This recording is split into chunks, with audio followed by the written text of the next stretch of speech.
A juiz esclarece.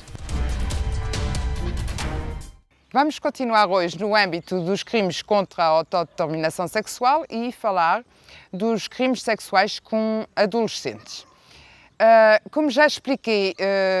estamos aqui no âmbito da tutela da autodeterminação sexual, ou seja,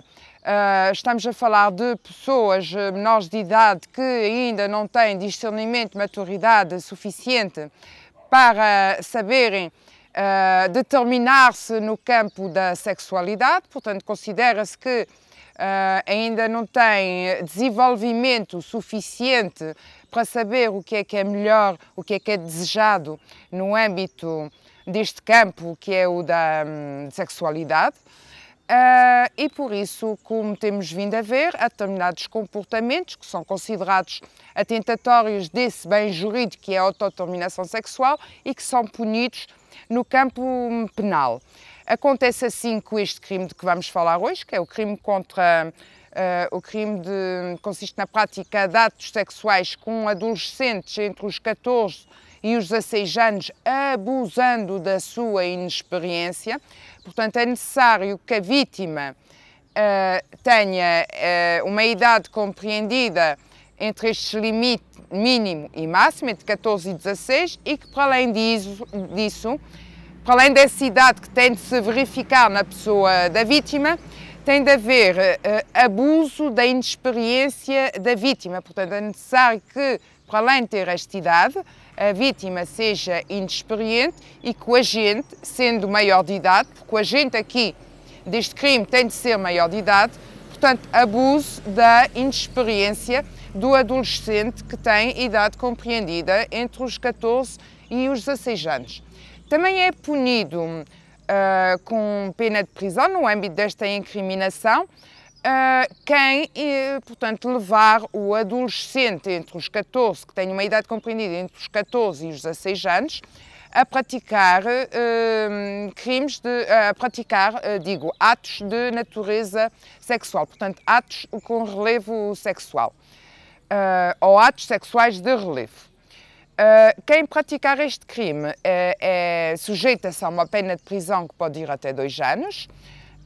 Se o ato sexual de relevo que é praticado, portanto, do maior, sendo o agente maior e o menor de idade, e a vítima menor de idade, tendo entre 14 e 16 anos e sendo inexperiente e havendo abuso da sua inexperiência, se o ato sexual de relevo praticar consistir em coito oral, anal, vaginal, ou quando consistir em introdução de objetos ou partes do corpo em ânus ou vagina, a pena de prisão poderá ser elevada até aos 3 anos. Portanto, o agente, neste caso, sendo maior e praticando este tipo de atos de natureza sexual, portanto, de atos sexuais de relevo, consistindo nesses atos mais gravosos, que são a cópula, o coito anal, oral, ou a introdução de objetos e partes do corpo no ânus ou na vagina, portanto, ficará sujeito a esta pena mais agravada, que pode ir até aos 3 anos. E o que é que tem a ver as relações familiares no âmbito desta incriminação legal? Se a vítima, portanto, for descendente, ascendente, parente ou afim até ao segundo grau do agente, a pena será agravada nos seus limites máximo e mínimo num terço. Para além disso, se a vítima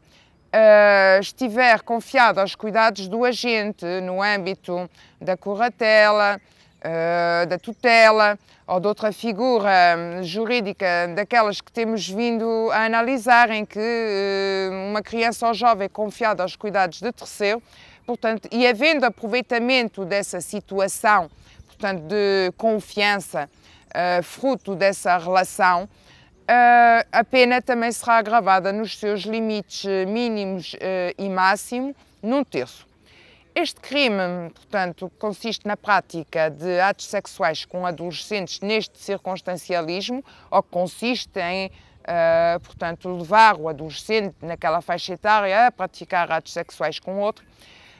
Depende de queixa, salvo se dele resultar morte ou suicídio do agente, porque nesse caso, se produzir este resultado, o crime passa a ter natureza pública, ou seja, não depende de queixa, basta que chegue a notícia do crime ao Ministério Público para dar início ao procedimento criminal. Para além disso, se o agente exercer função ou cargo em instituição que tenha um emprego que implique contacto regular com menores de idade, ficará sujeito à pena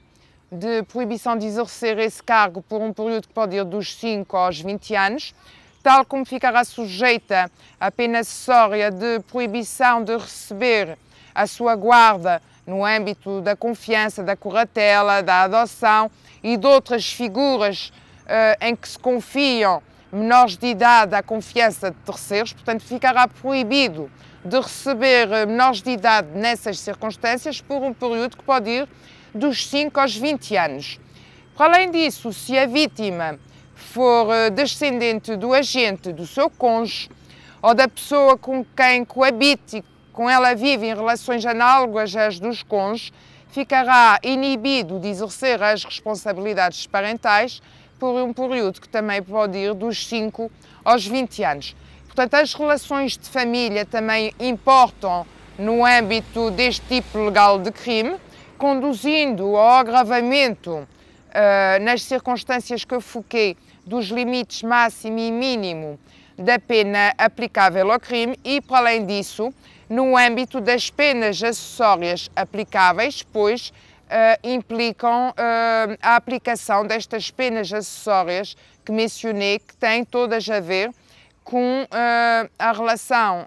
do agente com pessoas menores de idade no âmbito ou das suas funções ou da sua vida familiar, portanto implicando, como disse, esta proibição de desempenho de cargos que envolvam contactos regulares com menores e, para além disso, inibição, portanto, de exercer responsabilidades parentais, ou seja, de decidir as questões de particular importância e da vida corrente das crianças ou jovens que estariam poderiam estar confiadas aos seus cuidados se não fora a prática deste crime. Este crime, como disse, insere-se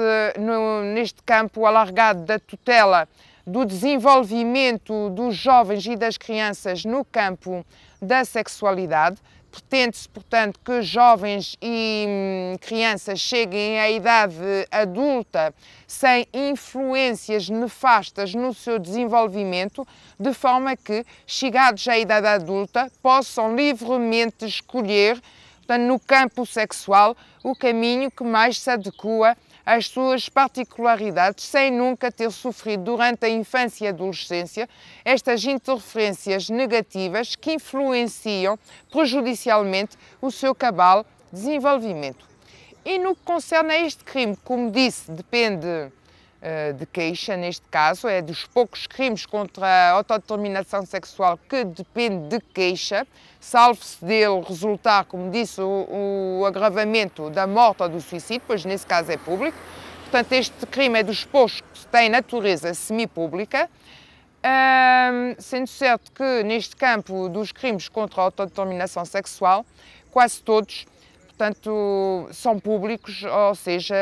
apenas basta que chegue a notícia do crime para que sejam desencadeados os mecanismos legais de instauração de procedimento criminal contra os seus agentes. Portanto, este crime representa, de certa forma, uma exceção quanto à iniciativa do processo neste campo da tutela penal a crianças e jovens. E penso que relativamente a este crime disse o essencial. Bem-aja pela atenção.